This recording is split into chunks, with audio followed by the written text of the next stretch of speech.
1/4 glass പരിപ്പ്, ചെറുപയറ്റിൻ പരിപ്പും ഒരു 2 ഉള്ളിയും ഒരു പകുതി മുളകും കൂടി ഇട്ടിട്ടൊന്ന് വേവിച്ചെടുക്കുവാണേ. വഴുതനങ്ങ ഞാനെന്നത് മഞ്ഞവെള്ളത്തിൽ ഇട്ടേക്കുവാണ് ഒരു 5 മിനിറ്റ് നേരത്തെ. ഞാനിത് ചെറുതായിട്ട് അരിഞ്ഞിട്ട് വെള്ളത്തിലിട്ടതാണേ. ഞാനിത് ഈ പരിപ്പിലേക്ക് ഇടുവാണ്.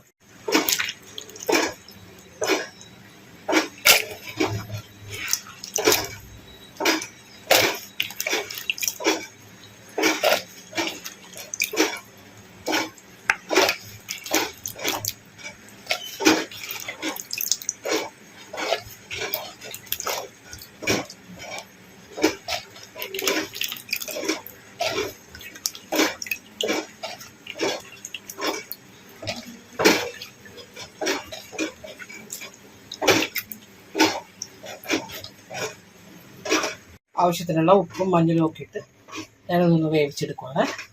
ഇത് ഞാൻ വെന്തിറക്കിയിട്ടുണ്ട് കേട്ടോ. ചട്ടി വെച്ചിട്ട് അതിൻ്റെ ആവശ്യത്തിനുള്ള വെളിച്ചെണ്ണ ഒഴിച്ചിട്ടുണ്ട്. 1/2 ടീസ്പൂൺ കടുക്, 1/4 ടീസ്പൂൺ ചെറിയ ജീരകം, 1/4 ടീസ്പൂൺ വലിയ ജീരകം, ഒരു നുള്ള് ഉലുവ, ഒരു 4 പച്ചമുളക് ചെറുതായിട്ട് അരിഞ്ഞു, 2 വേപ്പിലത്തണ്ട്, മീഡിയം സവാള ചെറുതായിട്ട് അരിഞ്ഞു. ഇത് നന്നായിട്ടൊന്ന് വാടിയിട്ടുണ്ട് കേട്ടോ. ഒരു വലിയ തക്കാളി കേട്ടോ.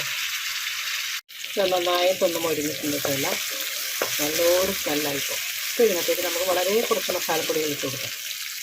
1 teaspoon biryani masala, 1 teaspoon chicken masala, ഒരു 1/4 ടീസ്പൂൺ ഗരം മസാല, 1/2 ടീസ്പൂൺ കുരുമുളക് പൊടി, ഇത്രയേ ഉള്ളൂ. ഒരു 1/2 ടീസ്പൂണിന് മേലെ ഗാർലിക് പേസ്റ്റ്. ഇത് ഞാനിവിടെ അരച്ച് വെച്ചതാണ് കേട്ടോ. ഇനി വേവിച്ച് വെച്ചിരിക്കുന്ന കൂട്ട് ഇതിനകത്തേക്ക് ഇടുവാണ്.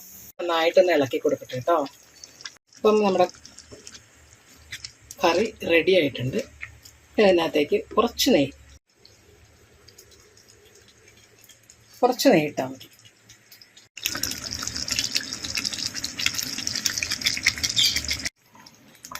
ഞാൻ സ്റ്റൗ ഓഫ് ചെയ്തു കേട്ടോ. സൂപ്പർ ടേസ്റ്റാണ്. ഇതുപോലെ ഉണ്ടാക്കി നോക്കിക്കോളൂ. അടിപൊളി ടേസ്റ്റാണ്. Okay, thank you.